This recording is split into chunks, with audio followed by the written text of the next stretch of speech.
What's up, guys? It's Josh Cooley here, coming to you from Studio J-Rai. It's been a few days, actually, since my last YouTube video. You guys get really into them, and then some people thumbs up them, and some people send emails, and when you guys don't do a lot of emails, I don't tend to do as many of them. But I've really gotten into this video blogging.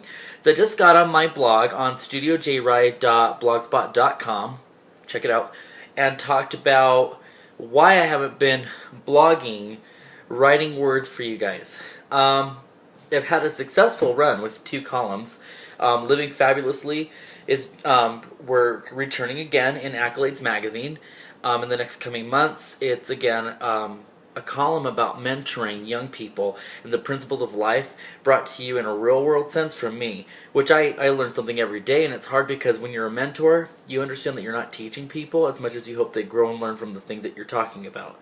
And then Hot Mess was funny because I actually talked to my editor from Beyond the Fold, and we totally had the most columns I've ever written in one single moment last month.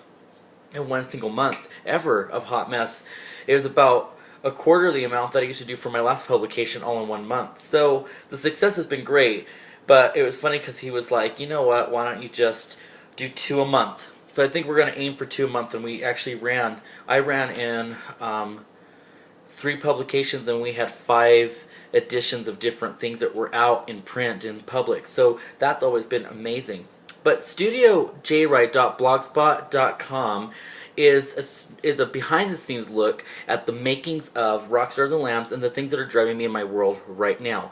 What I've done is I've actually taken the video diaries and shown you an intimate portrait of who I am and talked to you every day or every couple days like I talk to my mom or like I talk to some of my good friends. Remember, this is the year of no besties. This is the year of good friends and acquaintances, but no best friends. And so I've gotten into this thing where it's like one-on-one with a certain friend. But in the last blog, I just posted it on Facebook, or you can go again to studiojrai.blogspot.com, and I talked about why I've bowed out quite a bit. In October or so, I said I was putting myself on JRai hiatus. If you get on Twitter, you do hashtag JRai hiatus, and that I was putting myself on a break from everything. As I had gotten on break, I started getting busier negotiating for the new salon.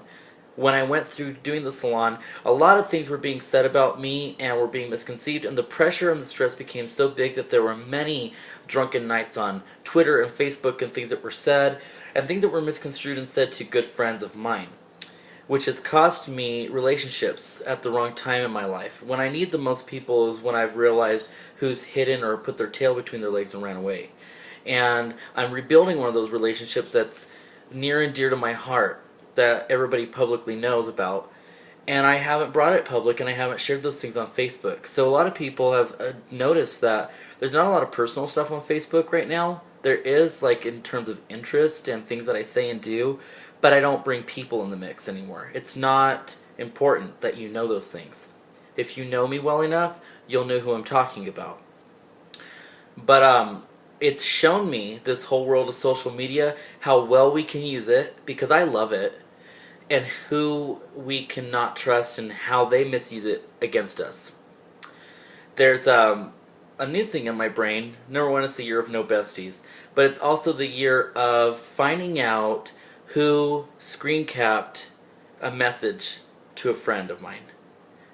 And I get more and more hints daily, and I've seen who's pulled away from me, and I've seen who's said things about me, and I've seen who's said things to other people.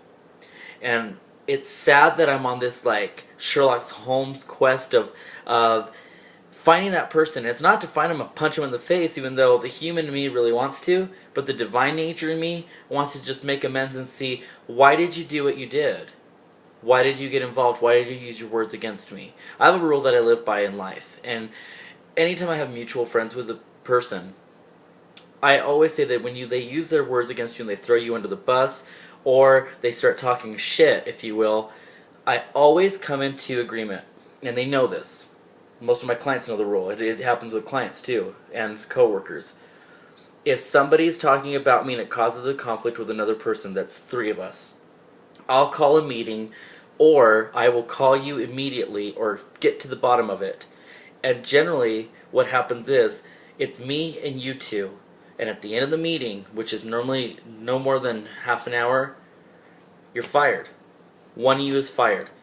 I hate having to be King Solomon, and I will not split somebody in half and say, well, he's a good friend for this and she's a good friend for that.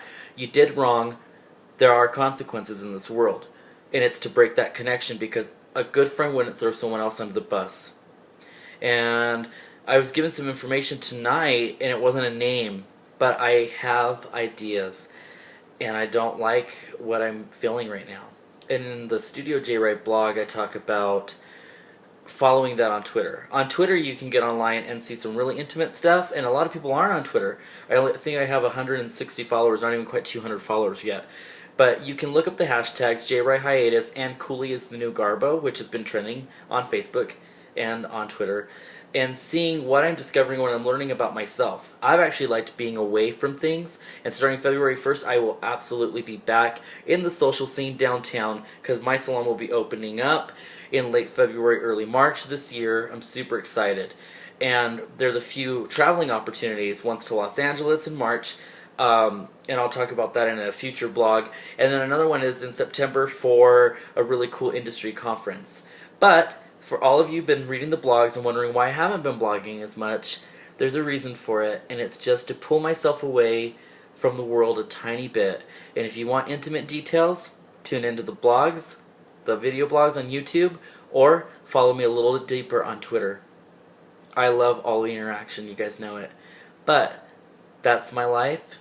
It's been a good couple days resting away from the camera. I'm back.